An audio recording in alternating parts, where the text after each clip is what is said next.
Talamak ang krimen kahit sang sulok pa ng bansa.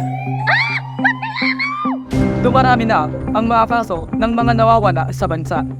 Sa kalsada, paaralan, mismong labas ng bahay at maging sa mundo ng internet. Cybercrime. Isa itong krimen na nangyayari gamit ang mga digital devices at network. Gamit ang teknolohiya, marami ang naluloko, ninanakawan ng impormasyon at biktima ng mga immoral na aksyon.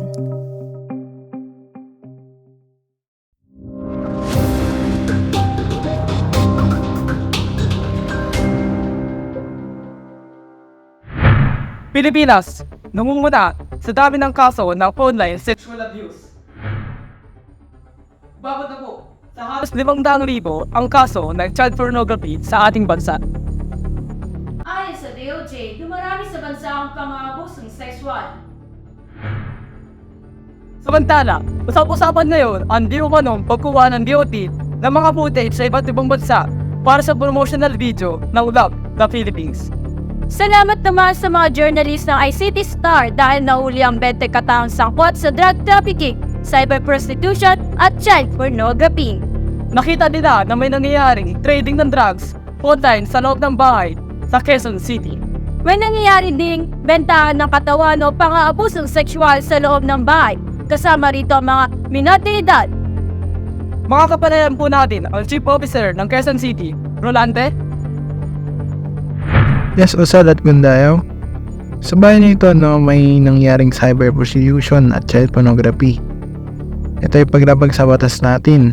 Ang mga gawain na ito ay ginagamitan ng mga devices tulad ng mga webcams, laptops at iba pa.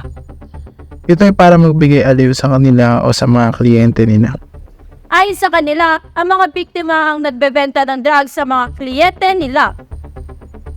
Nalaman din po namin na itong mga prostitute at mga minor na ito ay isa ring kasangkapan sa pagbebenta ng droga online. Tinatawag din itong drug trafficking dahil sa transaksyon nito sa online.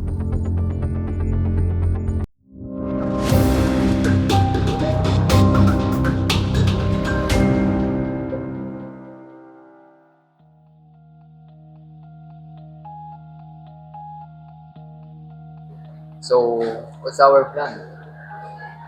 Of course, about cybercrime. I think Pons has a suggestion last time, right? Cases ng prostitution. Yes, Oh, prostitution. what about... Uwi na ako. Uy, pare, congrats. Sasama sa awarding yung documents niya. Thank you, pare. Galing niya. Galing talaga. Well, it's for our country.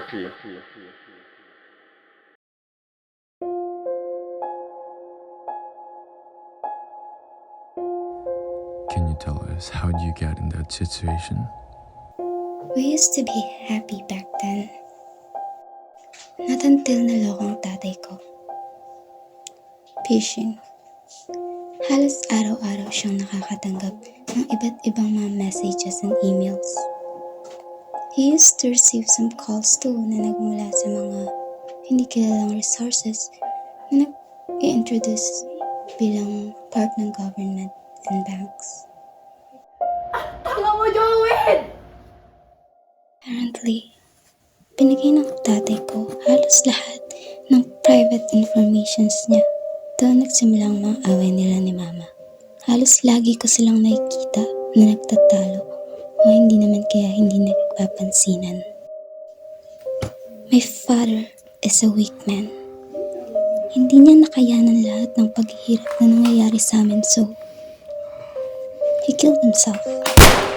Not even thinking about his family, not even thinking about us and what we would do now that he left me and my mother all alone. Nabaon kami sa utang ni mama to the point na tumigil na ako sa pag-aaral. Pinasok na ni mama lahat ng trabaho para lang mapunan niya lahat ng mga utang namin. Hanggang sa hindi na nakatis ang ninong ko at pinagbantaan niya na kami na ipapapulis niya si mama. And obviously, nagmakaawa ang nanay ko.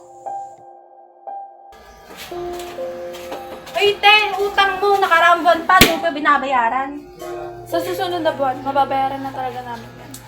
Karaan pa hinahanap sa akin ni Boss yan. Puro ka sa susunod na buwan. Wala lang talaga akong mapasukan ngayon eh. Baon din ako sa utang. Ba't hindi ka maghanap ng ibang trabaho? Wala na, sinubukan ko na lahat. Sinubukan. Lahat? Oo. Well, may hindi pa. Ha? Ano ibig mo sabihin? Ang ganda ng katawan mo. Ang ganda ng kutis mo. Ang ganda ng mukha mo. Ba't hindi mo pagkakitaan yan? Ano? May potential ka. Oh, boss! Tignan mo naman.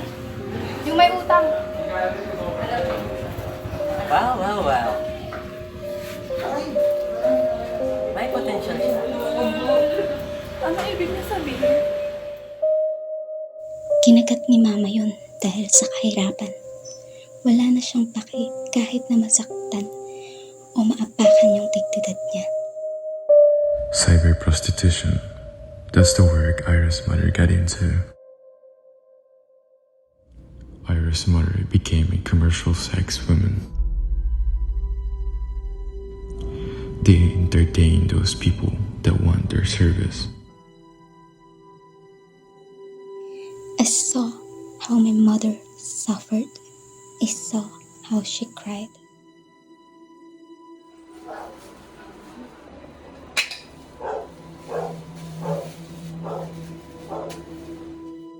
Gusto mo? Pampagana, nakakuha lang ng problema.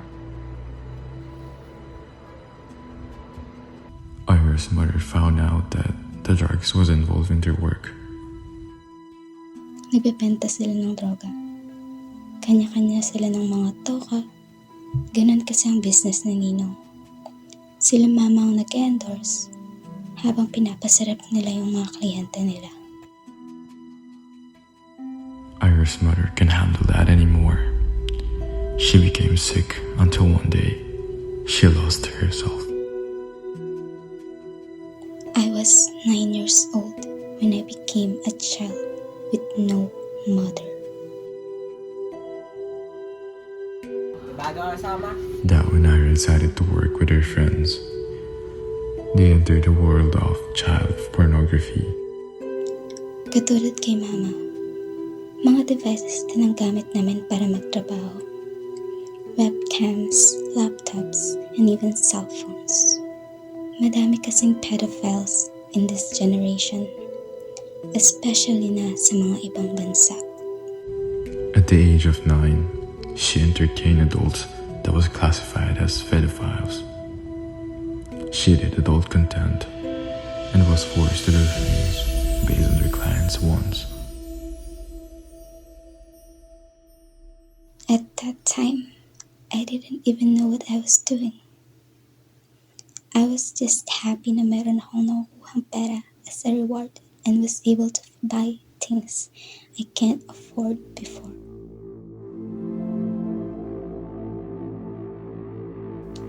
I'm glad na tinulungan kami ng mga authorities. Niligtas nila kami sa kamay ng mga demonyo.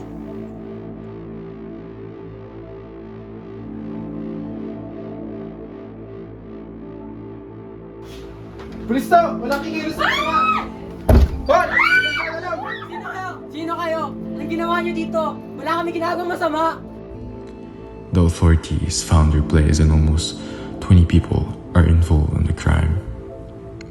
Their boss faced the consequences and was imprisoned according to Anti-Trafficking in the Person Act, Cybercrime Prevention Act, and Anti-Violence Against Women and Their Children. Fishing, prostitution, child pornography, and drug trafficking. As technology rises, everything evolved, including crimes here in Philippines. Having knowledge about this will help you to help and protect yourself as an online citizen against criminals.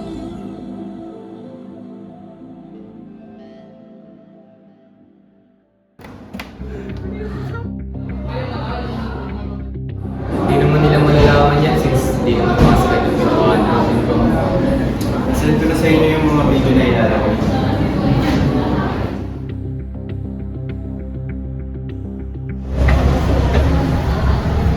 pinapatawag ni Jeep.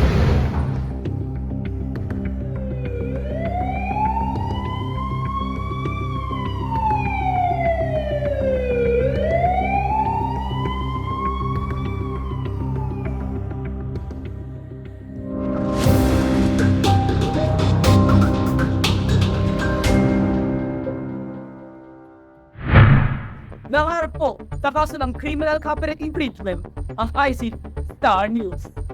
Ito ay dahil sa kanilang dokumentaryo na tila ba ay hindi galing sa kanila. Ang mga footage na ginamit rito ay mula rin sa iba't ibang dokumentaryo patungkol sa cybercrime.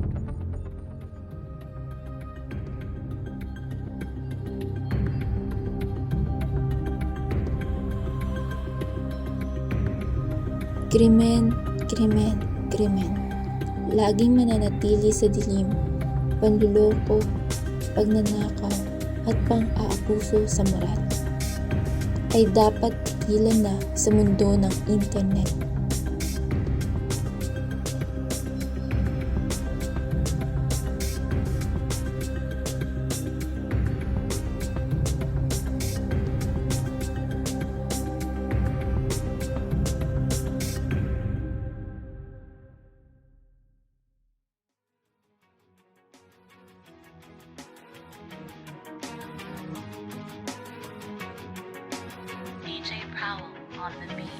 Mula nung una hanggang dulo at sa kalagitnaan ng gera at digmaan na to'y magkabilaan ko na palaging tangan sa kaliwa sa kanan. Mga pinanghawakan ko na di mabitawan. Nagpatuloy sa pagsulat, paglikat, paggawa niya ng melody at ritmo ng name at mga bara. Sumikat, makilala at enigma, isa plaka kahit na para bang hindi ganong katingkad ang pag-asa. Sa tulad, tulad din ng ilang hikahos. Lumaking wasak ang pamilya, di pa nakapagtapos. Kulang sa kaalaman, sa salapitin ay kapos. Ano mang meron at wala'y akin ang pinagpasa Diyos. Sa likod ng mga sala ko't gawain na haram. Pagbigyan man o hindi ang mga dalangin kong asam. Dumiretso lumiko, mapraning o tumino, magtagumpay o mabigo, langit lang ang may alam.